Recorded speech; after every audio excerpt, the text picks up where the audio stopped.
often ask me, what is sociology? And I tell them it's the study of the way in which human beings are shaped by things that they don't see. And they say, so how can I be a sociologist? How can I understand those invisible forces? And I say, empathy. Start with empathy. It all begins with empathy. Take yourself out of your shoes, put yourself into the shoes of another person. Here, I'll give you an example. So I imagine my life if 100 years ago China had been the most powerful nation in the world and they came to the United States in search of coal. And they found it, and in fact they found lots of it right here. And pretty soon they began shipping that coal ton by ton, rail car by rail car, boatload by boatload, back to China and elsewhere around the world. And they got fabulously wealthy in doing so. And they built beautiful cities, all powered on that coal. And back here in the United States, we saw economic despair, deprivation. This is what I saw. I saw people struggling to get by, not knowing what was what and what was next. And then I asked myself the question. I say, how is it possible that we could be so poor here in the United States? Because the coal is such a wealthy resource, it's so much money.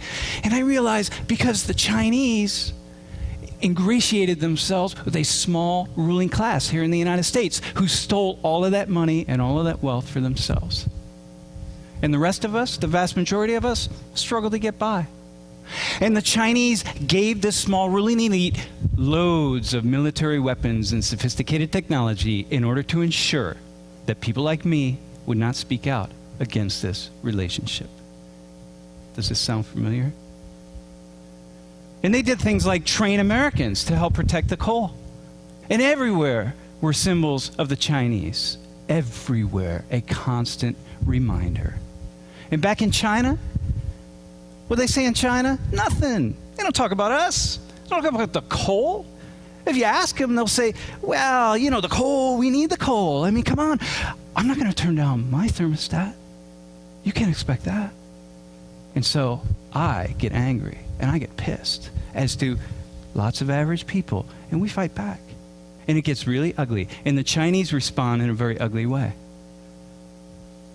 And before we know it, they've sent in the tanks and they sent in the troops. And lots of people are dying. And it's a very, very difficult situation.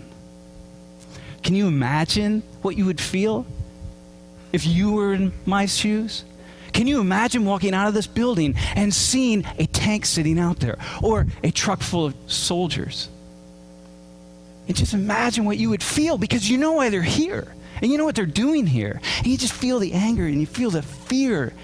Okay? If you can, that's empathy. That's empathy. You've left your shoes and you've stood in mine. And you feel that. Okay, so that's the warm-up. That's the warm-up. Now we're going to have the real radical experiment. And so for the remainder of my talk, what I want you to do is put yourselves in the shoes of an ordinary Arab Muslim living in the Middle East, in particular in Iraq. Okay? And so to help you, perhaps you're a member of this middle-class family in Baghdad, and what you want is the best for your kids. You want your kids to have a better life. And you watch the news, you pay attention, you read the newspaper, you go down to the coffee shop with your friends, and you read the newspapers from around the world, and sometimes you even watch satellite, CNN, from the United States, so you have a sense of what the Americans are thinking. But really, you just want a better life for yourself. That's what you want. You're Arab Muslim living in Iraq. You want a better life for yourself. So here, let me help you. Let me help you with some things that you might be thinking. Number one, this incursion into your land, these past 20 years and before, the reason anyone's interested in your land, in particular the United States, it's oil. Come on, it's all about oil. You know that. Everybody knows that. People here back in the United States know it's about oil, right? It's because somebody else has a design for your resource. It's your resource. It's not somebody else's, right? It's your land. It's your resource. Somebody else has a design for it. And you know why they have a design? You know why they have their eyes set on it? Because they have an entire economic system that's dependent on that oil. Foreign oil oil from other parts of the world that they don't own. And what else do you think about these people? Well, the Americans, they're rich. Come on, they live in big houses. They have big cars. They all have blonde hair, blue eyes. They're happy. You think that. It's not true, of course, but that's the media impression. That's like what you get. And they have big cities. And the cities are all dependent on oil. And back home, what do you see? Poverty, despair, struggle. Look, you don't live in a wealthy country. I mean, this is Iraq. You don't live in, this is what you see. You see people struggling to get by. I mean, it's not easy. You see a lot of poverty, and you feel something about this. These people have designs for your resource, and this is what you see. Something else you see that you talk about. Americans don't talk about this, but you do. There's this thing, this militarization of the world, and it's centered right in the United States. And the United States is responsible for almost 1/2 of the world's military spending. 4% of the world's population, and you feel it. You see it every day. It's part of your life. And you talk about it. With your friends, you read about it. Right? And back when Saddam Hussein was in power, the Americans didn't care about his crimes. When he was gassing the Kurds and gassing Iran, they didn't care about it. When oil was at stake, somehow, suddenly, things mattered. Right? And what you see, something else, the United States, the hub of democracy around the world, they don't seem to really be supporting democratic countries all around the world. There are a lot of countries, oil-producing countries, that aren't very democratic, but supported by the United States.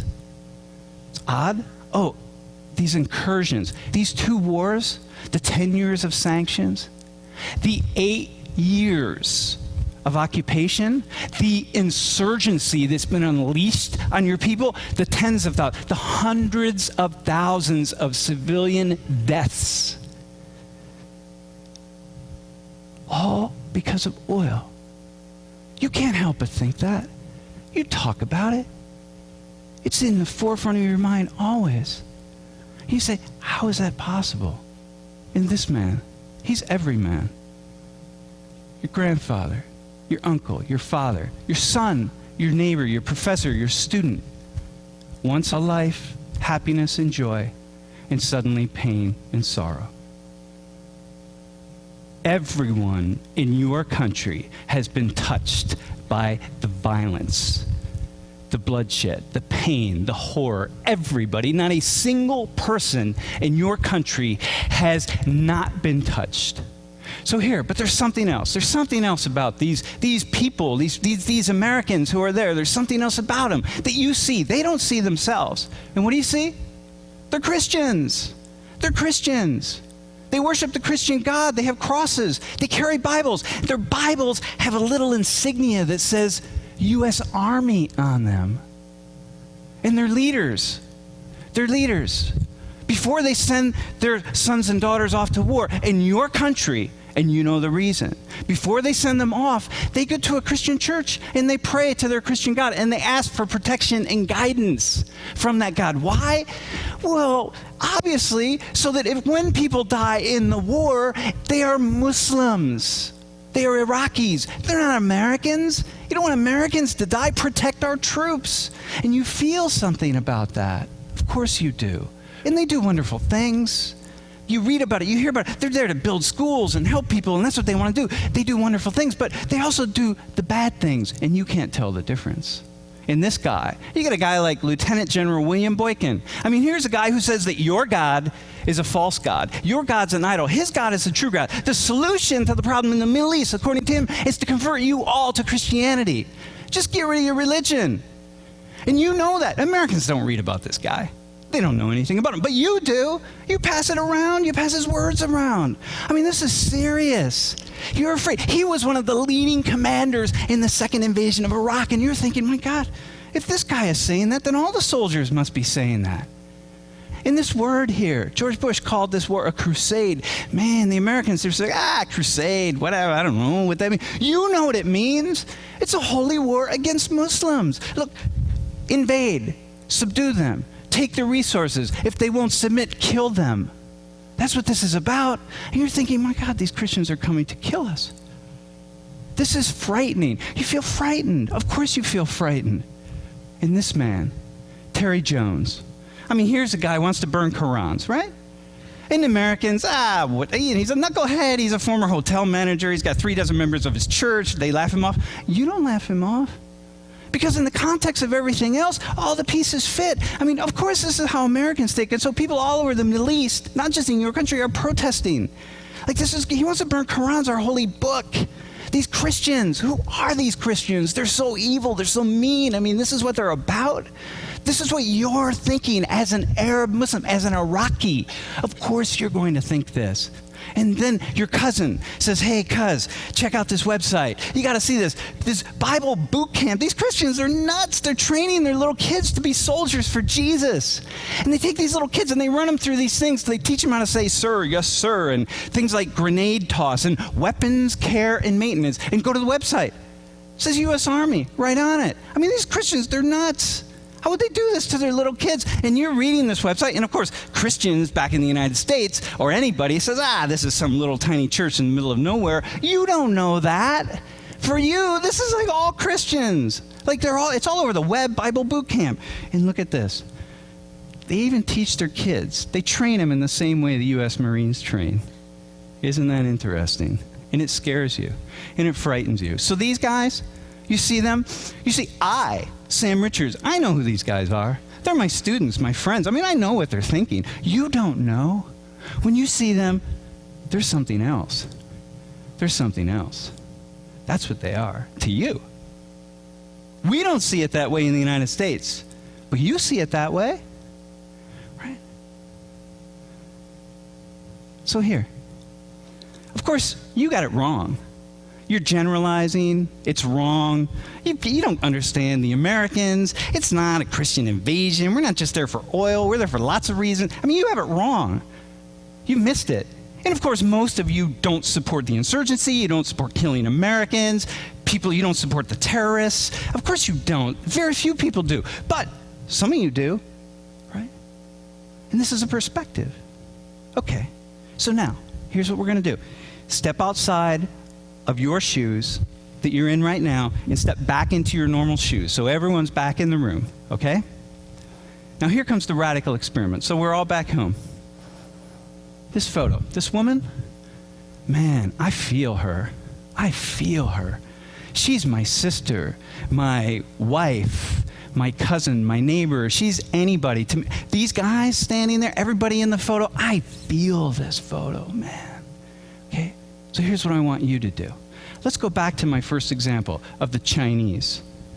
Okay? So I want you to go there. So it's all about coal, and the Chinese are here in the United States. And what I want you to do is picture her as a Chinese woman receiving a Chinese flag because her loved one has died in America in the coal uprising. And the soldiers are Chinese, and everybody else is Chinese. Okay? As an American, how do you feel about this picture? What do you think about that scene? Okay, try this. Bring it back. This is the scene here. It's an American soldiers, American woman who lost her loved one in the Middle East, in Iraq or Afghanistan. Okay? Now, put yourself in the shoes. Go back to the shoes of an Arab Muslim living in Iraq. What are you feeling and thinking about this photo, about this woman?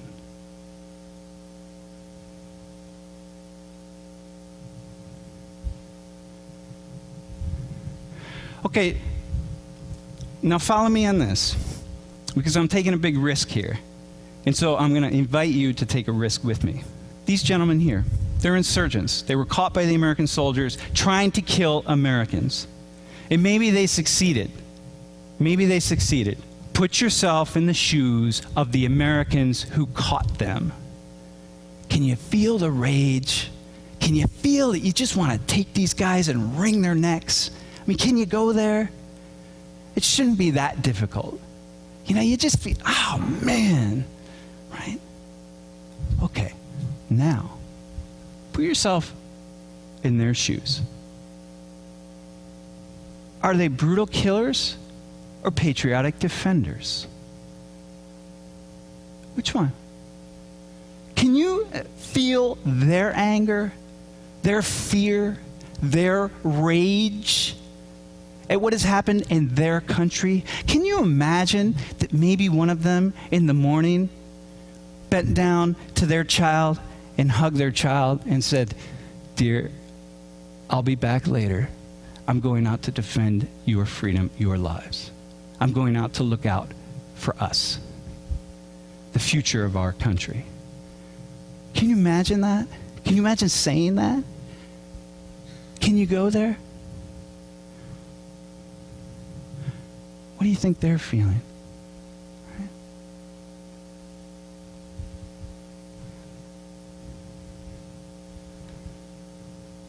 You see, that's empathy. It's also understanding.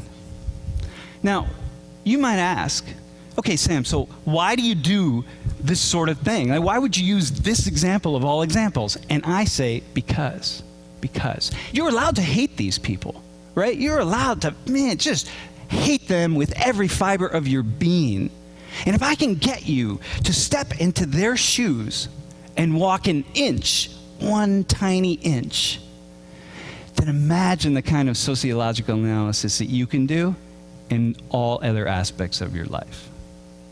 You can walk a mile when it comes to understanding why that person's driving 40 miles per hour in the passing lane, or your teenage son, or your neighbor who annoys you by cutting his lawn on Sunday mornings. Whatever it is, you can go so far. And this is what I tell my students. Step outside of your tiny little world. Step inside of the tiny little world of somebody else. And then do it again, and do it again, and do it again. And suddenly, all these tiny little worlds, they come together in this complex web, and they build a big, complex world.